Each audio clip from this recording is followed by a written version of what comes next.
Hi, friends. It's Daniel Tiger back again, and I'm real excited. I'm here to help Mr. Stokely tell another story. But more than anything else, I want to let you know how much I love and miss every one of you. And guess who I talked to today, Mr. Stokely? Who's that, Daniel? I talked to Miss Tyler. Miss Tyler, did you really? Yeah, and she wanted me to tell you something very special. What's that, Daniel? Oh, she misses you and the kids very, very much. Oh, Daniel, not only do I miss Miss Tyler, I miss my friends. And you know what? I picked out another really good story for him today. And it's another story by Patricia Polacco, and I just love it so very much. It is Aunt Chip and the Triple Creek Dam Affair. What I really like about this book, guys, is it teaches us the importance of reading. And like I always say, reading is so much fun. You know, there's nothing wrong with watching TV, playing video games, but you really, really need to exercise your brain by reading a good book. And this is possibly my favorite book by her. It teaches us the importance of what happens when we don't read. And this is about a town that has abandoned reading for their TVs. And the results are horrible. And you'll see what I mean in just a second. So let's read Aunt Chip and the Triple Creek Dam Affair. Here we go. Once again, this book is written and illustrated by Patricia Polacco. And you can tell just by looking at the town. It's kind of drab, the buildings aren't in great shape, and there's a reason for that. Let's find out why. Absolutely everybody in Triple Creek loved their TV sets. No one could remember a time when there wasn't a TV in every home, nor could they remember a time when they weren't watching TV. Their TVs were always on, while they ate their meals, while they worked, while they played, while they slept. Even their photos that they kept on their TVs, they were propped up by books. Nothing else. Everyone in Triple Creek loved their TVs, except for Eli's Aunt Charlotte. Aunt Chip, as Eli called her, she didn't even own a TV. As a matter of fact, she had never owned one. And this made her suspect in the eyes of the townsfolk of Triple Creek, especially since she had upped and taken to bed well over 50 years ago, and she vowed to never get out again, as protest. And no one really knew why, but some said it happened just about the time that huge TV tower was built over on the corner of Cedar and Oak Streets. I'm going to bed and I ain't ever getting up again, they say she shouted out her window. But there'll be consequences, my friend. Mark my words, there will be consequences. And she settled down into her favorite comforter and her pillow and fell asleep. Well, Eli loved his Aunt Charlotte very much, in spite of her strange ways. He visited her almost every day, and he especially loved when she would start into one of her great stories, like the one about the little kid from Holland who held back the sea by putting his thumb in the dike, or about a great white whale that lived in the deepest, darkest parts of the ocean. Where do all them stories come from, Aunt Chip? He asked one day. Well, son, some come out of thin air, some come out of my dreams, but some come right out of books. Books? Eli thought for a long time. How do you get a story from a book? Well, whatever do you mean, child? I use books all the time. They're all over town. Well, I do too, said Eli, but I don't think I use them the way you do. Use them? Said Aunt Charlotte. You mean read them, don't you? She asked, pointing closer to the boy. Well, read? What is that? Asked Eli. I knew there'd be consequences, Aunt Chip hissed as she threw off her covers, and for the first time in 50 years she let one foot touch the floor. Child, get my clothes, she said. How come you getting up, Aunt Chip? Asked Eli. 'Cause I suspect that there's a wrong that needs to be put right, she said, and I've got to see what's happened to this town for myself. Well, Eli and Aunt Chip walked into the center of town, and Eli was right. Books were being well used. Used for doorstops and to hold up roofs and to sit on and to eat off of, to sleep under, to mend fences, to stuff potholes, to prop up sagging buildings, and even to shore up the city's dam. "Where's everyone gone?" said Aunt Chip in a stunned amazement. "There aren't any children playing. I don't hear anyone talking or laughing." "Well, that's because everyone's watching," said Eli. "It's almost time for a cliff-hanging episode of How the Dawn Churns," he said. "Oh, my goodness, there have been consequences indeed," said Aunt Chip. And as they reached the corner of Cedar and Oak, Aunt Chip's eyes began to hold image onto the steel-strutted TV tower, and she started to choke back with tears. "Oh, son, take me home. I've seen enough," she said. Well, that afternoon they sat together in front of the fire sipping very strong tea. "Do you know what used to be at the corner of Cedar and Oak?" "Well, what, Aunt Chip?" Eli climbed up next to her. "Well, that's where the library used to be," she said. "Library? What's that?" asked Eli. "Well, it's a place where books are kept. A long time ago," she said. "Why do they keep books in a building?" asked Eli. "Well, they kept them there for folks to borrow and to take home and to read. Look, child." And she went to a cabinet that was covered with cobwebs. She took out a book and she opened it for him. Dust flittered out of its pages. "Now look at this. Do you see these things here? Why, those are words. They tell about ideas, dreams, and feelings. They take you to places far from here. They show you how to be fair and just, and sometimes show you what happens when you're not. Books are a treasure, and all you need is the key."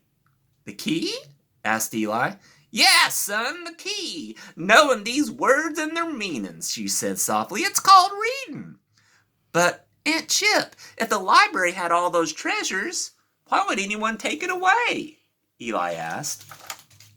"Well, sir," she started, "folks got so taken up by those old TVs that they came to the library less and less. Pretty soon folks started to forget what it was there for. All except for the librarian, that is. She was there all right every single day. Folks started calling her crazy for sitting in that empty old building day after day. Finally, they carried her away. Crazy as a March hare, everyone said. Well, she was trying to stop a wrecking ball, but it still crashed into the walls and flattened the place. Then that old giant TV tower came." Eli looked up at the open book that they both held in their hands. "Well, Aunt Chip, I want to read. Do you think you can teach me?" "Well, of course, child," she said, and she hugged him right up. Now, Eli took to reading like a beaver takes to gnawing wood, or a flea takes to a dirty little yellow dog. Within weeks, he could read just about everything. And he did. He read labels on cereal boxes, covers on canned goods at the store. He read road signs, all those things folks had memorized by their shapes. And it wasn't long before his little classmates at school, where TV sets had long since replaced the teachers, noticed what was said on labels and covers and such themselves. "Look, Eli, he can hear things we can't," Celeste Appleby said one day. Eli was reading a peanut butter cookie recipe from one of Aunt Chip's cookbooks. "How come we can't hear what you're hearing when we look at this here book?" said Hollis Loonsberry. "Well, I'm not a-hearing it," said Eli. "I'm a-reading it. It's kind of like that I can see the book talking to me." "Read more," said the other kids, and each one grabbed a book from a nearby pothole and held it up in front of Eli. Eli read about a princess in a kingdom. He read about isosceles triangles. He read about the sinking of the Titanic. And at last one boy said, "We want to learn how to read too, Eli." And they all cheered, "Yeah!" Well, that's when Eli took the children to go see Aunt Chip. All right, simmer down," she said when they all asked. "But I don't have enough books. We're going to need more." And that's when the children started borrowing books from all over town. They took them out of potholes, off fences, from the tops of roofs, out from under sagging buildings. They borrowed and they borrowed. They got them from everywhere they could find them. And pretty soon Aunt Chip's house echoed with small voices reading from Aesop's fables and Grimm's fairy tales and stories by Hans Christian Andersen and Charles Dickens. Now those kids could not get enough out of their books. Well, one day, Eli and his friends were passing under a very tall wall made almost entirely of books at the edge of town. The original wall had crumbled, and the townsfolk had rebuilt it. Well, Eli was reading the spines of each book in the wall when his eye caught the gold lettering of a lovely green one. "Help me up so I can reach it." Oh, he could hardly wait to touch it. The children stood on each other's shoulders until Eli's fingers could finally read the book. "Moby Dick," he said as he pried it loose. Moby Dick sloshed out of the wall with a watery, wet flunk. "Got it," he said. That's when they all heard a low, rumbling sound that grew louder and louder. They looked up and noticed a trickle of water coming from where Moby Dick had been. The trickle got bigger and bigger. The rumbling got louder and louder. The ground under their feet started to shake, and they noticed that they were ankle deep in water. "Let's go to the bluff," Eli called out. And when they reached the bluff, they looked down and they saw it. The wall of books had become the new Triple Creek Dam, and it was bowing under the weight of the lake behind it. And with a thundering, watery roar, it exploded. And the explosion sent the books flying straight up. They hurtled so high into the air that they disappeared clean out of sight. Tons of water surged down past Dead Man's Bluff and past the Bucket of Suds Saloon and was heading straight for the TV tower next to the bridge at Cedar and Oak Streets. The wall of water hit the tower with such force that it crumpled like tinfoil.